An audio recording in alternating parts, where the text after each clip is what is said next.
modo tal que si cambiamos nuestro modelo de gestión y si miramos de otra forma la manera en que estamos usando y aprovechando nuestra agua, creo que al paso de una generación podríamos estar regresándole la sustentabilidad a nuestra cuenca, a nuestro acuífero, a nuestra ciudad, y como dice ahora la Constitución del país en su artículo cuarto, podremos acceder al agua de manera sustentable y de manera equitativa.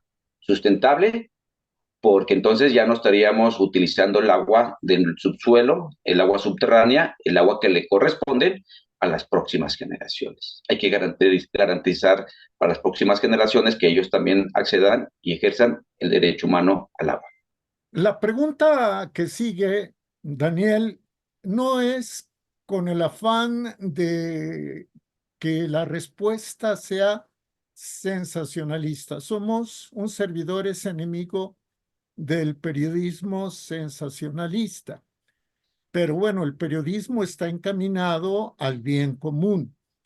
La pregunta es, si no se lleva a cabo lo que planteas, tanto por las autoridades de los tres niveles, federal, estatal y municipal, y por la población, en el caso específico de la cuenca del Valle de México, podríamos transitar del desabasto a la escasez.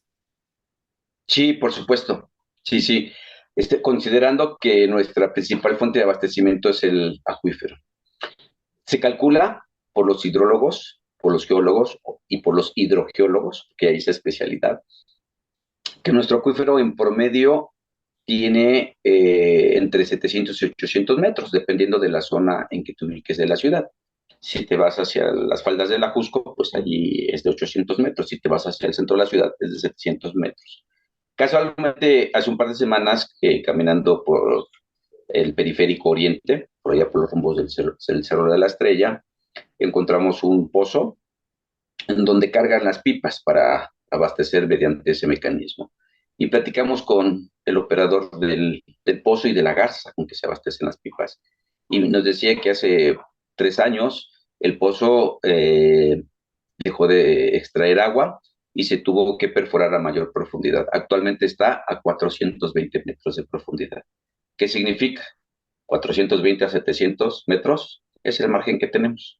No es inminente que en 5 años, quizás en 10 años se acabe el agua, pero 20, 25 años es probable que entonces ya tengamos este problema de escasez, no de desabasto, porque no se mira cómo poder traer agua de otras cuencas, porque se generan conflictos sociales, es injusto desposeer a otras comunidades de ese vital líquido, de modo tal que al ritmo que estamos, y si no hacemos uso del agua de lluvia, si no recargamos nuestro acuífero, si no utilizamos agua tratada, si no reducimos nuestros consumos como sociedad, si no reducimos drásticamente las pérdidas que tenemos, entonces vamos a llegar a un problema como el que mencionas, a un problema de escasez y sin duda un conflicto social.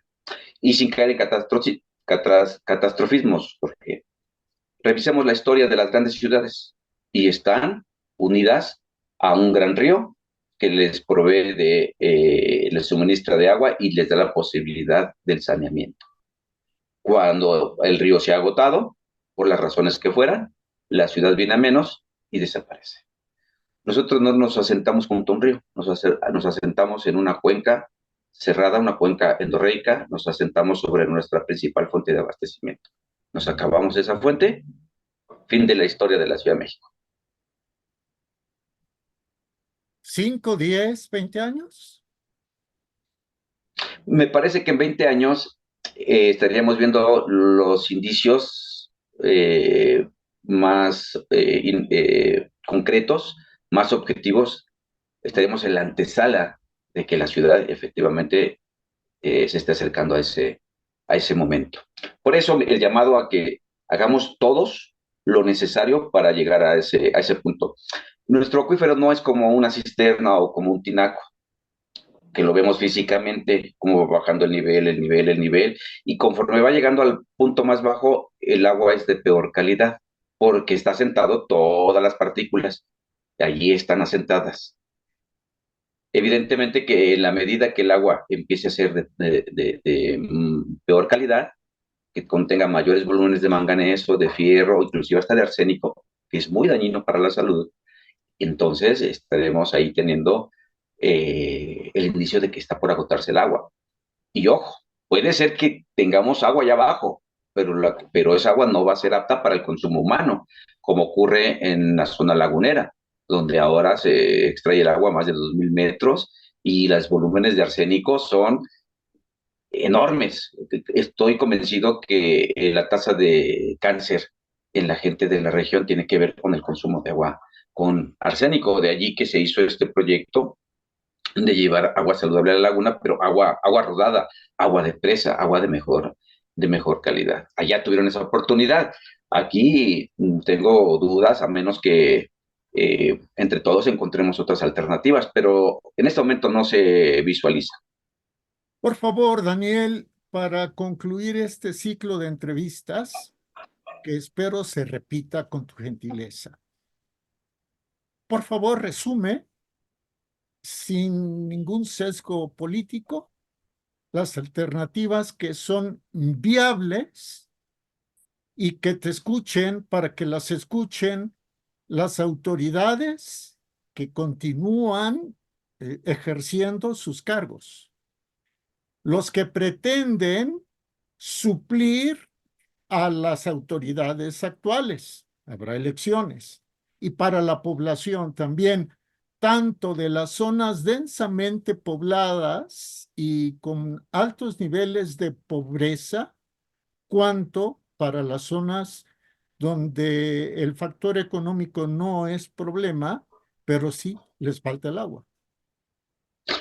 No lo voy a poner por orden de importancia porque todo es importante, pero sí voy a señalar, sin trasladar la mayor carga de responsabilidad a la sociedad, sí voy a señalar que en este momento de crisis, disminuir el consumo o el sobreconsumo, cambiar nuestras prácticas, eliminar las fugas en la gotita de la regadera, en el sapito que no sella bien, utilizar ecotecnias, una regadera de 3.7 litros por minuto, en lugar de una de 10 o 20 litros por minuto, con un tiempo no de 20 o 30 minutos en la ducha, sino de 5 minutos.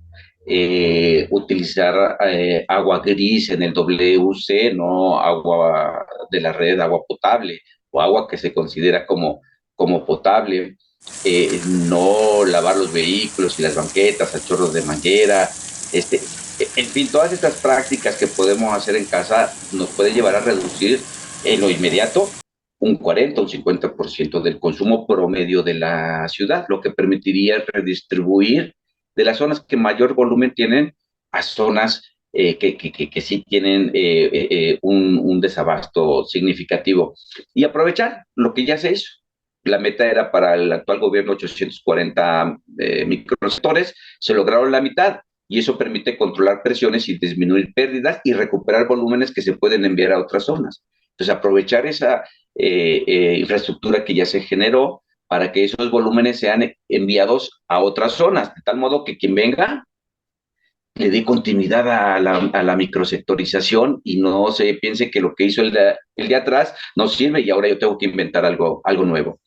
Y otra cosa que también se debe de hacer para quienes pueden sustituir a los actuales, incrementar las inversiones. Porque si no incrementamos inversiones, son buenos deseos, son poemas, y entonces le estamos dejando la mayor carga a la sociedad, cuando el gobierno pues tiene una responsabilidad fundamental. Y la otra responsabilidad importante es la legislativa. El cuarto constitucional fue modificado en el 2008, se estableció el derecho humano al agua, se estableció el periodo de un año para la Ley General de Agua, y es tiempo que no aparece.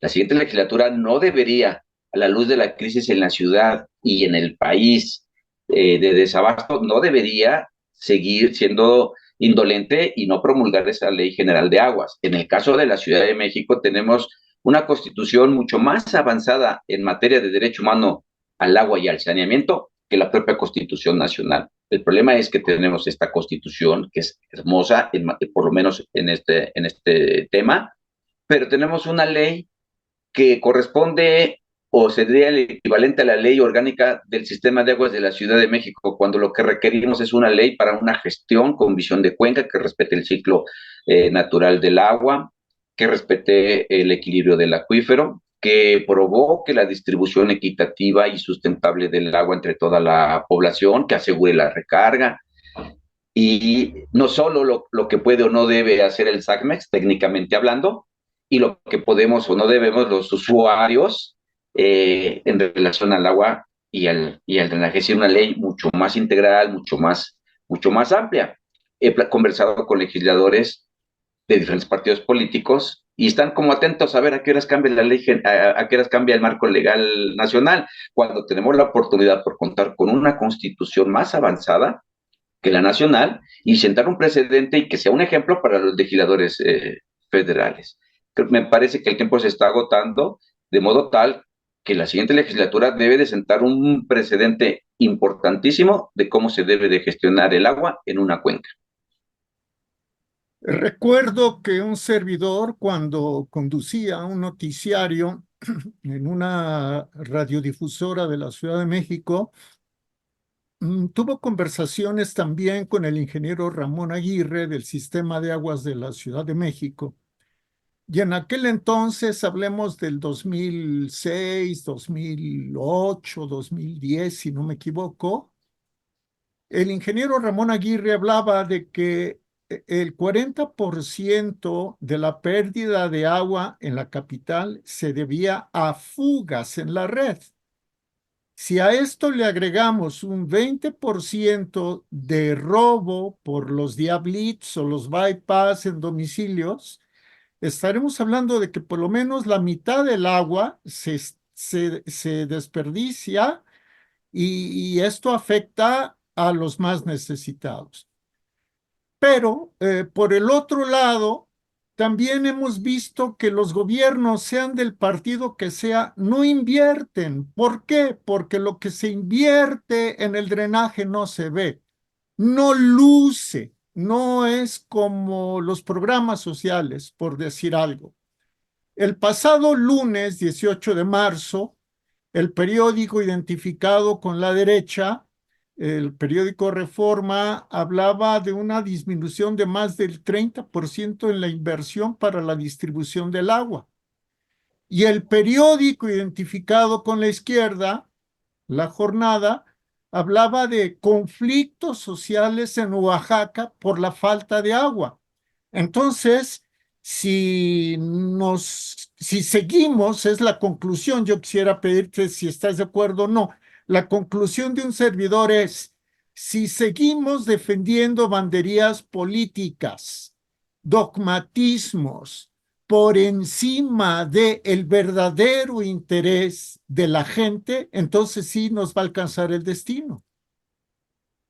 Efectivamente, porque en medio de las posiciones se queda el interés superior, que es el bienestar de la gente.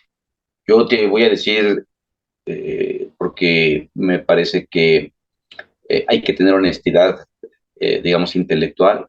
Yo simpatizo con la izquierda, yo simpatizo con Morena, milito en Morena, pero trato en estos temas de separar una cosa de la otra. Y lo que sí he señalado al interior de Morena es que no se puede entender el bienestar de la gente, aún con toda una política social, si la gente o las personas no pueden acceder de manera equitativa al vital líquido. Porque estamos hablando de un recurso que es vital para la vida y para la salud. Entonces no vamos a poder presumir de bienestar mientras no resolvamos este tema. Así es que, al menos en hacer un poquito de lado la postura ideológica y partidaria y priorizar lo que técnica, jurídica y sustentablemente se puede y se debe de hacer. Y las inversiones son uno de los elementos más importantes. Se puede debatir si en qué términos, digamos, se está señalando la disminución de la inversión.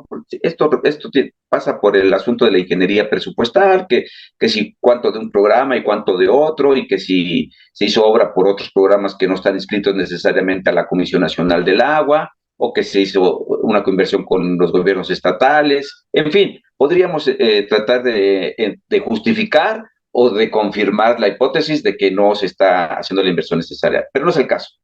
El caso es afirmar que las inversiones, conservadoramente lo digo, se deben de duplicar por los tres niveles, porque hoy por hoy, mientras no esté la Ley General del Agua, la que manda es la Ley de Aguas Nacionales, y la Ley de Aguas Nacionales, ojo con lo que voy a decir, le da la mayor obligación al tercer nivel de gobierno, que es el más débil presupuestal e institucionalmente. Es decir, los organismos operadores municipales del agua son los responsables de suministrar el agua, de dar el servicio de drenaje y proporcionar el saneamiento de las aguas residuales. Pero es el nivel más débil. De ahí la urgencia de replantearnos este esquema de atención a este tema para que haya una interrelación y niveles de inversión que correspondan a sus capacidades financieras del federal, del estatal y del municipal.